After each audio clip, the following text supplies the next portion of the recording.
Hello everyone, I'm aReNGee, and I'd like to welcome you all to this episode of Stock Talk. This time we're going to be talking about Felnscar, which is the common name for the Fire Primal Shadow mid-range deck that is favored by a number of players. Now, I don't actually have any ladder lists for you guys this week, as the ladder has been reset in the last couple days. There haven't been any, high ladder players that have emerged with top lists, so I've decided to take these lists from the recent Scions League September Invitational Tournament. I don't know why I can't say Scion with the league together, but there you have it. Both of these lists that I have here, provided by Jester and SirRhino, did make top 8 in the tournament, so they did quite well.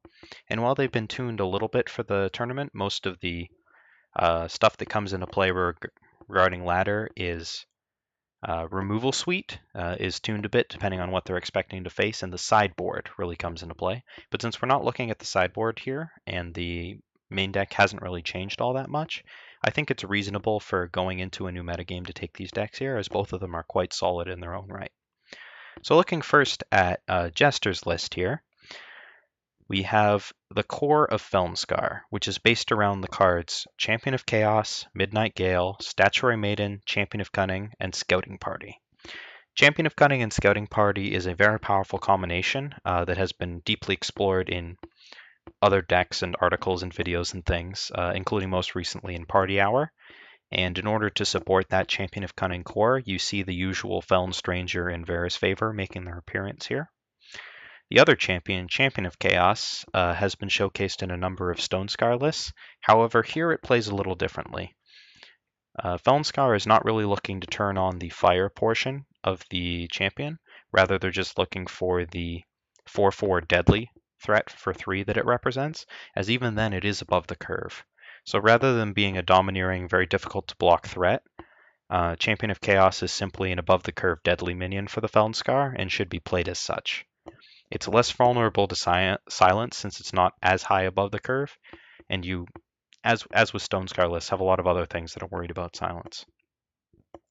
Midnight Gale is a card that is seeing play in a lot of more aggressive Feln lists recently. It is a 4/4 flyer for 3, but it costs double Primal and double Shadow influence, so it's a little bit more difficult to play than the average 3-drop.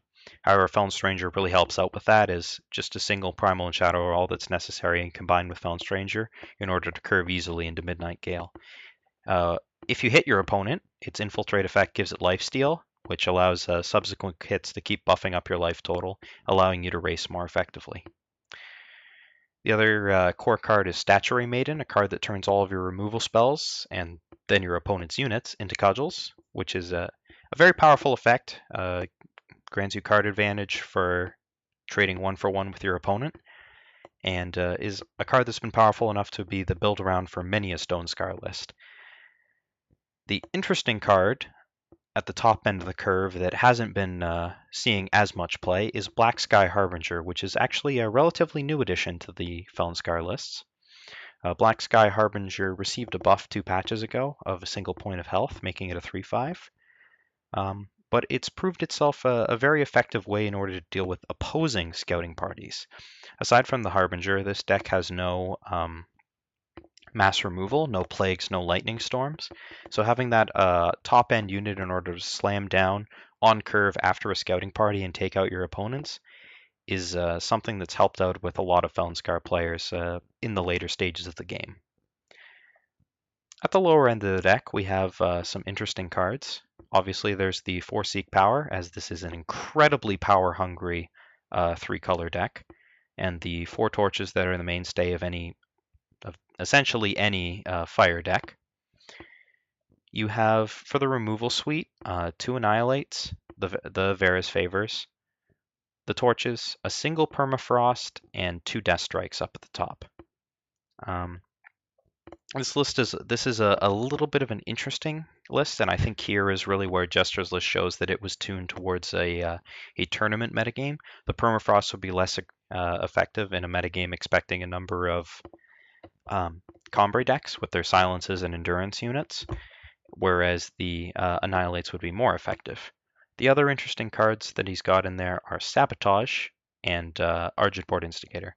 Starting with the Instigator, it's sort of a hedge, as it's one of the best things you can play on turn 2 against the more controlling lists, as it puts on the most pressure, whereas also being a good blocker against the aggressive lists. It's also one of the least vulnerable, one of the shadow units that is the least vulnerable to silences, whereas, all the other units in this deck are rather vulnerable to silence. Finally, the 3 main deck Sabotages are powerful, as they can remove critical spells from your opponent's hand, be they harsh rules, stand togethers to block your removal for your own threats. But that's certainly something more for a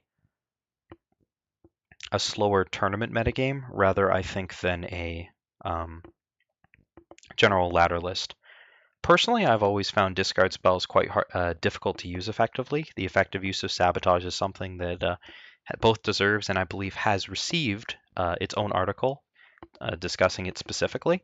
So it's a more difficult card to use than something as simple as a Deathstrike. Deathstrike, you can just point at your opponent's best unit or at a time where it is correct to take out one of your opponent's blockers. It's not too difficult to pick up on, whereas fitting Sabotage into the critical portions of your curve is something that's quite difficult to do. For instance, the best time to Sabotage is not necessarily on the first turn of the game in some matchups. The correct use of Sabotage is very matchup dependent. You really need to know your deck and sort of have an idea of what your opponent's doing in order to use it, which makes it pretty difficult to use on ladder, and it's certainly not something that you want to miss with. Missing with Sabotage is pretty difficult to come back from, and since the curve of this deck is so tight, fitting it in is very important, but it missing is absolutely devastating to your game plan. So Sabotage is a card that is played in a lot of Felnscar lists, but is certainly something that is more difficult to use and something that I will not recommend in the stock list, specifically because of the higher difficulty associated with pulling off successful Sabotages. Overall, the core of the list is pretty interesting. Jester is only playing 26 power, and while I've been raging about this in other lists many times, that players are just simply not playing enough power, in Jester's case, he's somewhat justified. His curve is quite low. He's playing a whole bunch of 1, 2, and 3 drops, which 26 power is enough to sustain, in addition to a full 8 power searchers between Seek Power and Vara's Favor. So he's got 34 virtual sigils in his deck. 34 cards either will grant power or fetch him something that will grant power. So I think that's a reasonable enough amount for someone whose curve stops at 4 or 5. It is still a little low, but these Felnscar lists make up for their lack of sigils in card quantity, or card quality, and all the cards in this deck are quite powerful. So I understand why his sigil count is so low, and I will not dispute it too heavily. Moving on to the second of our candidates, we have SirRhino's Felnscar list. Now, this looks pretty similar to Jester's list. Both of these players made top 8 in the same tournament, and they are actually 69 of the 75 cards are identical. The differences in SirRhino's list are some of them are numbers based. He's playing an additional copy of Permafrost. He's playing an additional copy of Sabotage. He's playing one less scouting party. He's playing one less shadow sigil. Is it? Yes, he's playing a single shadow sigil less. So he's only playing 25 power, which I don't like as much as 26, but it worked out for him. But the really interesting thing that he's done is the 5 actual differences between his list and Jester's. Where Jester was playing Deathstrike, SirRhino has chosen to play Treachery. Treachery is another discard spell that takes a unit out of its opponent's hand, so it works as sort of a preemptive Deathstrike, in that it can take a very problematic unit like Statuary Maiden, Champion of Cunning, anything with a summon effect out of your opponent's hand before they get the chance to use them, which can totally mess up your opponent's curve. However, this is even more difficult than Sabotage to fit into your curve effectively, as you need to hit fit 2 power in there instead of just a single power, and it's usually going to be even worse of a dead draw in the mid game. There's a number of decks on ladder that control list that this is absolutely hideous against. Anything that spits out its hand, you're very rarely going to have a chance to Treachery them. And against many of the aggressive decks, you're more concerned with what's on the board than what's in your opponent's hand, making this a far more aggressive variant. Now it does do damage, which knocks off relic weapons, pressures life totals, and all that, and can be quite good if your opponent's looking to stabilize off of things, but it gives you less information than Suffocate since it sees fewer cards, and the choice to play no Deathstrikes is an aggressive one. There isn't any card that comes to mind immediately that this removal suite cannot deal with aside from a large Champion of Glory, which is too large to torch or suffocate, too multi-faction in order to annihilate, and too enduring in order to permafrost. However, outside of that, you can draw the correct removal spell for the correct situation, but you're far more draw dependent with this style than you do just having that unconditional removal spell. Felnscar decks do not play any card draw and rely on card quality over card quantity in order to overwhelm their opponents, which makes getting maximum value out of every single Sabotage and Treachery that much more value or more important. If one of these misses, you're going to have a very difficult time. I played this list myself, and it is quite powerful with this particular setup. However, it is very hit and miss. If a single Sabotage or Treachery misses, your chances of winning go way down, and knowing when to use them is, again, very matchup dependent. So I'm going to call this sort of an advanced strategy. It's a good one, but it's not something that I'd like to recommend for many of my Stock Talk viewers, as it's quite difficult to pull off. However, the tech that I do really like in his list is 2 copies of Suffocate. Suffocate is a card that deals with a whole number of problematic units that Annihilate does not. It hits unboosted Champion of Chaoses, it hits Statuary Maiden, Steward of the Past, Seraph, and even up at the top end it hits Black Sky Harbinger. It also deals with random Feln Strangers that are lying around if you want to get off a Statuary Maiden trigger, and its real cool purpose is that this card's also very good against the aggressive decks. Nearly anything out of an aggressive deck is going to fall over to a single Suffocate, making it allowing you to save your torch for those critical turns where they weapon something up and you can take them out. It's also good at taking out the mid-range blockers from the various mid-range decks.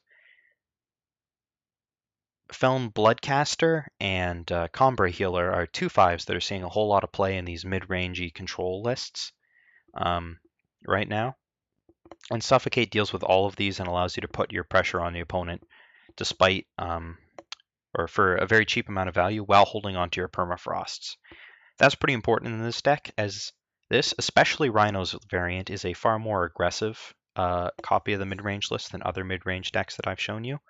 This deck relies on putting pressure on its opponent with a few units and some removal spells and finishing with usually Champion of Cunning, but sometimes Scouting Party into Champion of Cunning. So sort of a big finisher over the top of early game pressure, rather than a pure aggro deck which puts on pressure with just, a removal spell here or there to go with threat after threat after threat. This relies on higher quality threats and more removal.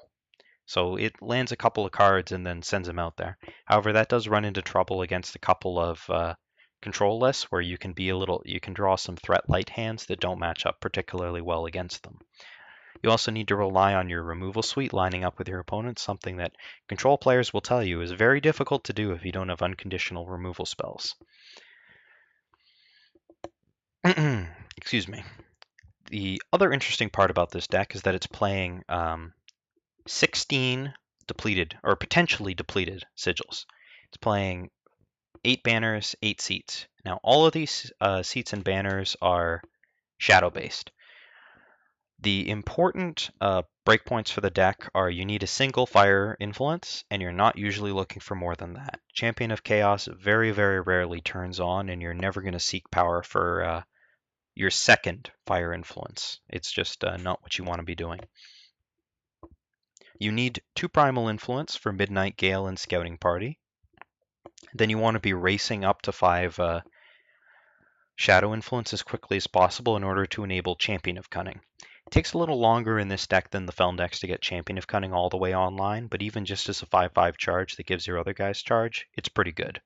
And Feln Stranger in time mean that, you know, eventually that Champion of Cunning will get all the way up to that 6/6 flyer that you're used to.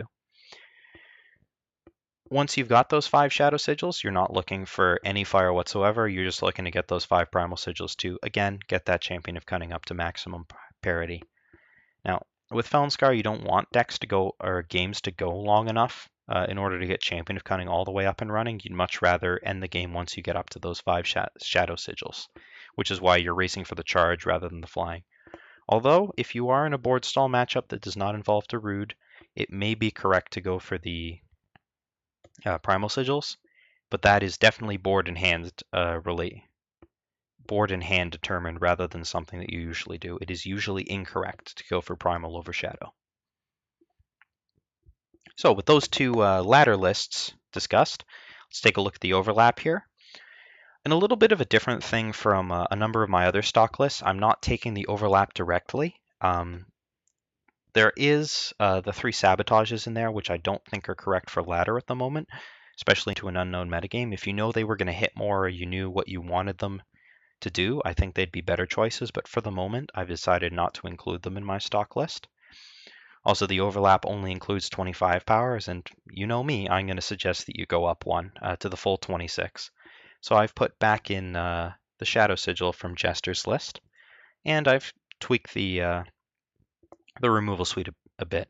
I really do think the 2 Deathstrikes are nice as sort of a catch-all removal spell. You know, you're going to see these games with the buffed up Ricano guys on ladder. You're going to see some kind of multi-faction unit that you can't suffocate that you're going to want to get out of the way. So just having these unconditional removal spells is a nice way to keep going through. Deathstrike is incredibly inefficient in this deck, and you really don't want to be paying 4 power for the effect, but just having that insurance that you're going to be able to get through whatever is the problem at the time is nice, even if you have to pay through the nose to get it. As I've mentioned time and again, the curve's very tight, which is what makes the 1 power removal spell so attractive. I buffed you up to 3 Permafrost and 3 Suffocate. I think Suffocate is a fantastic card at the moment. To go alongside 3 Annihilate, as Suffocate hits so very many things and Annihilate hits so very many threats. Permafrost is at its absolute worst against Combre decks because of the endurance and the silences and things, whereas being an all-star against naturally the Felnscar decks, as Champion of Chaos, Midnight Gale, Statuary Maiden, even Champion of Cunning, are all really good cards to Permafrost. For the Combre decks, the Annihilates are very good because they're relying more on the sort of Martial Ironthorn Mystic Ascendant combo, which Annihilate deals with both of those in addition to the run-of-the-mill Sandstorm Titans for a very cheap cost. Basically, we're sort of hedging here. Permafrost is bad in matchups where Annihilate is good, and Annihilate is bad in matchups where Permafrost is good. So sort of splitting them there means that as long as you draw the right half of your removal, you're going to be pretty happy in any given matchup. Suffocate, I haven't been unhappy with in a matchup yet, except in places where all removal is bad, like against some kind of unitless control deck. Beyond that, what have I chosen? I've decided to go with this is more based on Jester's list than SirRhino's. I've taken out all of the discard spells. If you find that the metagame wants discard spells, I advise you to put them back in, but be advised that it is a more hit or miss way to play the game. A removal spell is always going to be a removal spell, but sometimes a discard spell can hit nothing. However, sometimes it can also be very valuable when it takes that harsh rule and protects all your units. So it depends on the style of gameplay. I've presented here a more mid-range version of Felnscar in comparison to the more aggressive variants that the both Jester and SirRhino had been bringing to the tournament. Overall, the deck's very interesting to play. You're quite reliant on pressure and squeezing maximum value out of your curve. Having your seats and banners come into play depleted is quite problematic, as this deck wants to curve out each turn. But also getting maximum value out of all of your cards is very important. As has been stated before, this deck has no card draw, so you need to use your cards very effectively. However, all of these cards are very powerful, which makes it pretty easy to get good value out of them every time that you play them. This has been the Felnscar Stock Talk. I hope you've enjoyed it and you've got some kind of idea of what Felnscar looks like, even if this particular stock list isn't to your liking. Obviously, with a deck like this, you need to tune the removal spells very heavily towards the metagame that you expect, but this is about the numbers of units and the ratio of units to removal spells that you'd expect in the average Felnscar list, maybe with, 2 or 4 more units and a few less removal spells. By suggestion, I have included a link to a gameplay video going over the deck in the it's not comments, in the description below for you guys to check out if you're interested in seeing how to actually play a Felnscar deck, and maybe that'll help get you started. Beyond that, as always, I hope you've enjoyed the video, and I look forward to seeing you in my next Stock Talk.